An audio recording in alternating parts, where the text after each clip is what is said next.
문재인 전 대통령의 사위 특혜 의혹을 들여다보고 있는 검찰이 수사에 점점 속도를 내고 있습니다. 문 전 대통령을 뇌물죄 피의자로 적시를 했고 추석 끝나고 나면 딸인 다혜 씨부터 소환할 걸로 보이는데요. 수사 상황을 더 지켜보자던 여권도 문 전 대통령 소환 조사를 거론하고 있습니다. 국민의힘 추경호 원내대표의 이야기 먼저 듣고 오겠습니다.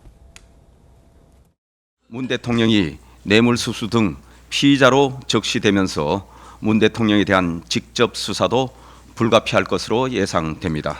비리가 불거져 나오는데 수사를 못하도록 막을 수는 없다. 2017년 문재인 전 대통령의 말씀입니다. 적폐와 불의를 청산하는 게 정치 보복이라면 그런 정치 보복은 만날 해도 된다.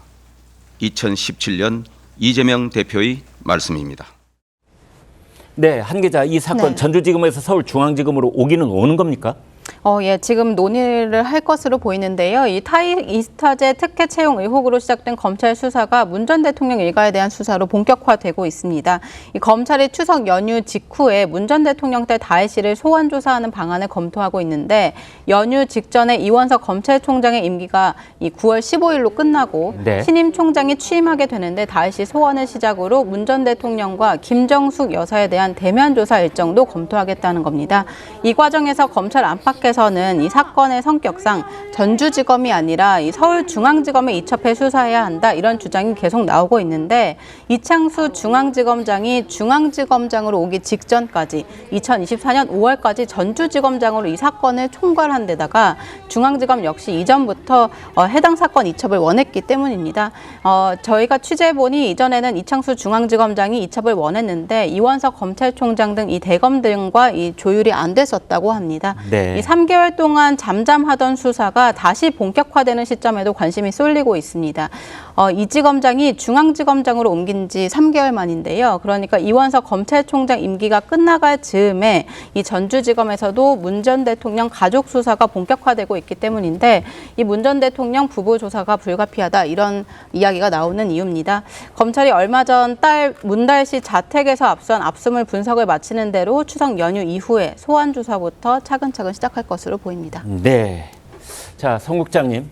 이제 이 일과 관련해서 검찰 수사가 신속하게 진행된 건 아니에요. 국민들께서는 왜 이렇게 지지부진해 이런 의견 가지시는 분이 많을 건데요.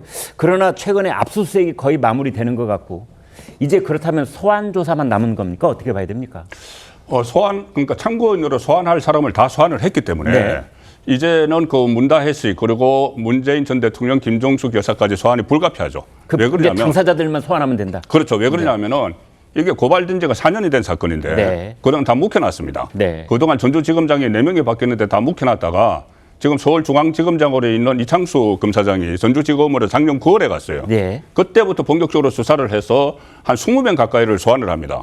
조현욱 인사수석이나 쭉 소환을 하고 백원우 민정비서관 그리고 중기부 장관 차관 다 소환을 해요. 임종석 비서실장까지. 경호처에. 그리고 최근에 조국 대표. 조국, 임종석 이렇게 했기 때문에 그 당시 친인척 관리를 하고 인사검증을 맡았던 조국 수석을 소환을 했고 인사위원회 위원장을 했던 임종석 당시 비서실장을 소환을 했기 때문에 그 다음 단계는 이제 위로 갈 수밖에 없는데 위는 이제 문재인 전 대통령밖에 없죠. 그런데 문재인 전 대통령이 피의자 신분이기 때문에 그 전에 이제 참고인으로 추석 지나면은 문다혜 씨 그리고 김정숙 여사도 소환을 해야 돼요. 왜 그러냐면은 여러 가지 이제 동거래 정황이 있기 때문에 그래서 그다음에 문재인 전 대통령에게까지 소환은 불가피하다는 거죠. 만약에 소환을 하고 나서 어떤 조치를 취할지는 그다음 단계고 일단 소환은 불가피하다고 봅니다.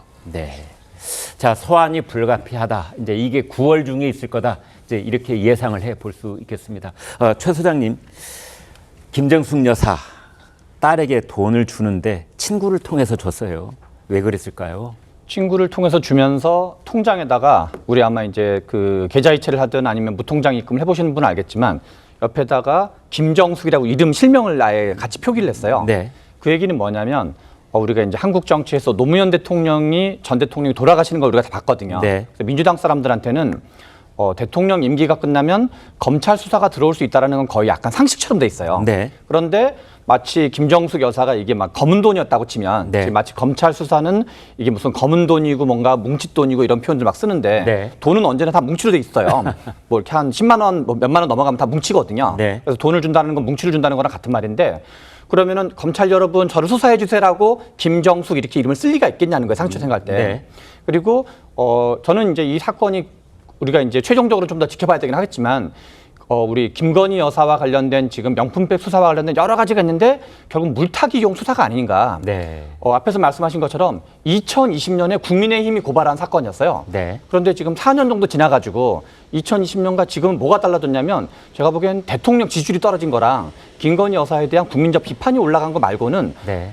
오히려 차라리 그냥 임기 초에 제대로 수사를 하든가 네. 몇 명 소환하는데 무슨 4년씩이나 걸린 건지. 네. 그래서 저는 이게 좀 정치적 의도가 많이 있는 거 아닌가. 그러니까 문재인 대통령에 대한 망신주기 또는 김건희 여사에 쏠려 있는 관심을 좀 전환시키려는 의도가 아니면 이거야말로 정말 저는 그 윤석열 대통령이 대통령직을 걸고 할 수 있는 수사인 건지 그런 생각이 오히려 듭니다. 네. 윤석열 대통령 직을 걸고 할 수 있는 수사냐라는 말씀까지 주셨는데 다른 의견 있으세요? 어떻게 생각하십니까? 글쎄요, 뭐 이제 최 소장님은 그러니까 예. 네. 뒤늦게 수사를 한 이유가 이제 김건희 여사 물타기 아니냐 예. 그렇게 보시는데 뭐 민주당에서 뭐 그렇게 말씀하시면 뭐라고 얘기하겠습니까? 그런데 지금 여기는 분명한 게 팩트가 새로 계속 추가로 드러나고 있다. 네. 그래서 추가로 드러난 팩트를 기반으로 지금 수사가 진행되고 있다.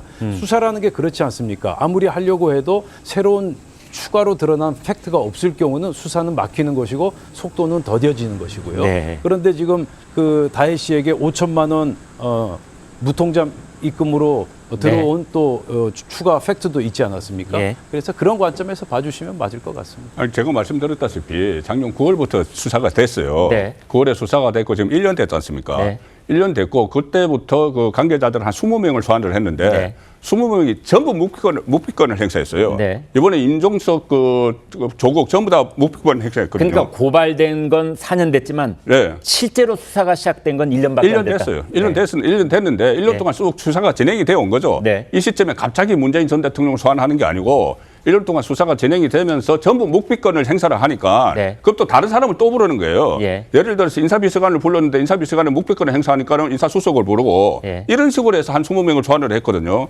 그런데 이번에 또 임종석, 조국 두 사람도 묵비권을 행사를 했어요. 네. 그러면은 최종적으로 이제 그 문재인 전 대통령에게 확인을 해야 되는 거죠. 오히려 네. 묵비권을 행사를 했기 때문에 문재인 전 대통령 소환 그 필요성이 더 높아진 거예요. 그러니까 검찰이 기소를 하기 직전 단계가 그 최고위 당사자, 최고위급 그렇죠. 피의자를 네. 소환 조사하는 것이죠. 소환 조사를 그러니까 조금 전에 말씀하신 것처럼 이게 뭐 김건희 여사 물타기라고 하면은 그 전에 아무 단계 없이 그냥 문재인 전 대통령 부부로 뭐 소환을 한다든가 이렇게 했어야 되는데 그게 아니고 9월 달부터 1년 동안 쭉 해왔고 그리고 전주지검장이 서울중앙지검장으로 가고 나서 그래서 원래 서울중앙지검으로 그 사건을 이첩을 하려고 했어요. 조금 전에 말씀하신 것처럼 5월 달에 한번 그런 적이 있었습니다. 근데 전주지검에서 우리가 수사하던 건데 우리가 계속 하겠다 해서 형사 3부 검사 9명을 투입을 한 거예요. 그 네. 시점에. 그렇기 때문에 이것을 김건희 여사 물타기로 해서 지금 전직 대통령을 소환한다. 이것은 그동안의 그 흐름을 보면은 저 납득이 안 갑니다. 저는. 자, 저는 네. 그러니까 그동안의 흐름을 보니까 물타기라고 생각이 드는 건데요. 네. 검찰은 대한민국에서 정치 사건을 가장 많이 다룬 프로 중에 프로라고 볼 수 있어요. 네. 물타기도 세련되게 물타기를 하지. 예. 작년 2021년 10월에 무슨 일이 있었냐면 재보궐선거가 있던 시기였어요. 네. 그리고 김건희 여사 명품백 논란도 그때부터 있었던 거거든요. 아니 윤석열 대통령이 취임한 거는 2022년에 취임했는데 그러면 제대로 그 기간이 한참 지나서 해야 되는데 2021년 왜 10월부터 했을까?